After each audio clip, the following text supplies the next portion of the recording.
நற்றுணையாவது நமச்சிவாயவே. பெரிய புராணத்துல நாயன்மார்கள் வரலாறு பார்த்துட்டு இருக்கோம். அந்த வரிசையில அடுத்து நம்ம பார்க்க போறது அருள் நம்பி நமிநந்தி அடியாருக்கும் அடியேன் அப்படின்னு சுந்தரர் பாடின நமிநந்தி அடிகள். இவர் திருவாரூர்ல இருக்கிற ஏமப்பேரூர் அப்படிங்கிற ஒரு ஊர்ல பிறந்து வளர்ந்த ஒரு அந்தனர். அந்த ஊரை சேர்ந்த வன்மீகநாதர் அப்படிங்கிற இறைவனை தினமும் போய் கும்பிட்டு வருவார். அது தவிர திருவாரூர் புற்றிடங்கொண்டார அடிக்கடி போய் கும்பிட்டு வருவார். இவர் சிவத்தொண்டு, சிவனடியாருக்கு தொண்டு, அது தவிர மக்களுக்கும் தொண்டு, இதெல்லாம் செய்யணும் அப்படிங்கிறவர் செஞ்சுட்டும் வரார். இப்படி ஒரு நாள் இவர் போயிட்டு திருவாரூர் போய் தரிசனம் பண்ணிட்டு வரார். வழியில அறநெறியாரையும் பார்க்கிறார். அறநெறியார் கோயில் அங்க ஃபேமஸ். அறநெறியாரையும் பார்க்கிறார். அப்ப அறநெறியாரை கும்பிட்டு போகும்போது இருட்டா இருக்கு, வெளிச்சம் தெரியல, என்னன்னு புரியல. அப்ப இவர் என்ன பண்றாருன்னா, சரி பக்கத்துல யார்கிட்டயாவது போய் கேட்டு நெய் வாங்கிட்டு நெய் ஊத்தி விளக்கேற்றுவோம் அப்படிங்கிற ஒரு எண்ணத்துல வெளில வரார். போயிட்டு ஒரு வீட்டை பார்த்து அந்த வீட்டு கதவை தட்டி நெய் இருந்தா கொடுங்க, சுவாமிக்கு விளக்கேற்றணும் அப்படின்னு கேட்கிறார். கேட்டதுக்கு அப்புறம் தான் ரியலைஸ் பண்றார், அது ஒரு சமணரோட வீடு, அதாவது ஒரு ஜெயின். அந்த டைம்ல சமணர்கள் நிறைய ஆதிக்கம் பண்ணாங்க, சைவத்தை அடக்க ட்ரை பண்ணிட்டு இருந்தாங்க. அந்த டைம்ல நடந்த ஸ்டோரி தான் இது. அப்ப கேட்டுட்டார். அவங்க எடுத்த உடனே இல்லைன்னு சொல்லியிருந்தாலும் பரவாயில்ல, உள்ள போய் ஒரு சொம்புல தண்ணி எடுத்துட்டு கொடுத்து, இந்தாங்க இந்த தண்ணியை வச்சு ஏத்தி வைங்க, உங்க சிவனுக்கு தான் அவ்வளோ ஒரு சக்தி இருக்கு, மகத்துவம் இருக்கு, இந்தாங்க தண்ணியை ஊத்தி விளக்கேத்துங்க அப்படின்ட்டாங்க. இவருக்கு எப்படின்னா, இப்ப சிவனையே சோதிச்சிட்டாங்களேன்னு ஒரு வருத்தம். என்ன பண்றதுன்னு தெரியல. யோசிச்சார். அப்போ அவருக்கு ஒரு வாய்ஸ் கேட்குது, அசரீரி கேட்குது.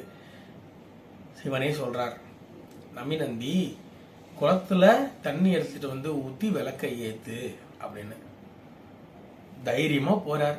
குளத்துல தண்ணி எடுத்துட்டு ஊத்தி ஏத்துறார். விளக்கு எரியுது. இத பார்க்க ஊர் மக்களும் கூடிட்டாங்க. போய் எல்லா விளக்கையும் ஏத்துறார் தண்ணியை ஊத்தியே. எல்லாரும் ஆச்சரியத்துல பாக்குறாங்க. அந்த அசிங்கப்படுத்த நினைச்ச சமணரும் என்ன பண்றதுன்னு தெரியாம தலை குனிஞ்சு நிக்கிறார். இப்படிப்பட்டவர் தான் நம்ம நமிநந்தி அடிகள். இது மட்டும் கிடையாது, இவர் நான் சொன்னேன் இல்லையா, இவர் அடிக்கடி இந்த மாதிரி திருவாரூர் போயிட்டு வருவார் அப்படின்ட்டுலாம். இவர் 4 கால பூஜை பண்ற ஒரு ஆள், தீட்சை வாங்கினவர், தீட்சிதர். 4 கால பூஜையும் பண்றவர். அப்போ என்ன பண்றாருன்னா, வீட்டுக்கு வரார். கோயிலுக்கு போயிட்டு வீட்டுக்கு வரார். வந்த உடனே, நாளைக்கு இந்த மாதிரி நான் மணலி போறேன், அங்க போய் ஆரூரர் தரிசனம் பண்ண போறேன், அதாவது திருவாரூர்ல இருக்கிற பெருமான் அங்க தியாகராஜர் எழுந்தருள்றார், நான் போக போறேன் அப்படின்ட்டு போறார். மறுநாள் கிளம்பி போயிட்டார். போயிட்டு ரிட்டர்ன் வரார் வீட்டுக்கு.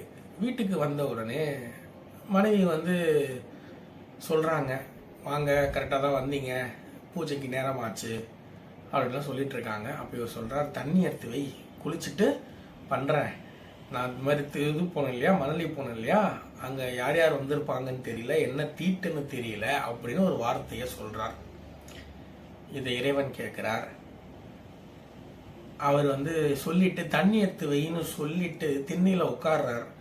லைட்டா அப்படியே கண்ணசந்து தூக்கம் வரா மாதிரி இருக்கு. அப்போ இறைவன் அவரோட கனவுல நீ இந்த மாதிரி சொல்லலாமா, அதாவது என்ன தரிசிக்க வந்தவங்க உனக்கு எப்படி தீட்டாகும், திருவாரூர் பிறந்தாலே முக்தி, அப்படிப்பட்ட திருவாரூர்ல பிறந்தவங்க எல்லாருமே எவ்வளவு பெருமை பெற்றவங்க, நீ இப்படி சொல்லலாமா அப்படின்னு சிவனே கேட்கிறார். உணர்றார். குளிக்காம அப்படியே தான் போய் பூஜையும் பண்றார். இதை தவிர இறைவன் இன்னொன்னு சொல்றார், நாளைக்கு நீ வா, திருவாரூருக்கு வா, உனக்கு காமிக்கிறேன் அப்படின்னு சொல்றார். மறுநாள் திருவாரூருக்கு நம்ம நமிநந்தி போறார். போனா திருவாரூர்ல எல்லையை மிதிச்சதுக்கு அப்புறம் அவர் கண்ணுக்கு தெரிகிற எல்லாருமே சிவ கணங்களா, பூத கணங்களா தான் தெரிகிறாங்க. இறைவன் காமிச்ச திருவிளையாடல் அது. அவரோட கண்ணுக்கு எல்லாருமே அப்படிதான் தெரியுறாங்க. அவர் அது முதல் அந்த தப்பை திருப்பி செய்யவே இல்லை. நிறைய தொண்டு செஞ்சிருக்கார், நிறைய பணி செஞ்சிருக்கார். இவர் செஞ்சதை பார்த்து ராஜாவே வந்து இவரை கூப்பிட்டு எல்லா வேலைகளையும் எடுத்து போட்டு செய்யுங்க அப்படின்னு சொல்லியிருக்கார். அதனால எல்லா வேலையும் இவரும் செஞ்சிருக்கார்.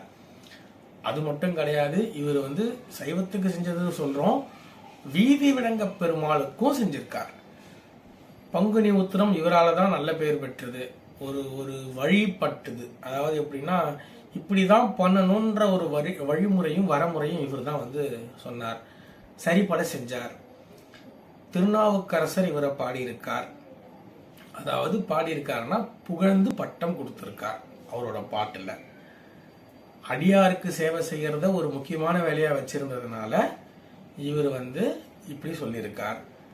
அதே மாதிரி இவர் வந்து எல்லா அடியாருக்கும் சேவை செய்யறதையும் தேடி தேடி தேடி கேட்டு கேட்டு என்னன்னு அடுத்தடுத்து பண்ற ஒரு ஆளா மாறினதுனால சிவலோக பதவியும் அடைந்தார். இவர் தான் நம்ம நமிநந்தி அடிகள். இன்னொரு நாயன்மாரை பத்தி இன்னொரு வீடியோல பார்க்கலாம்.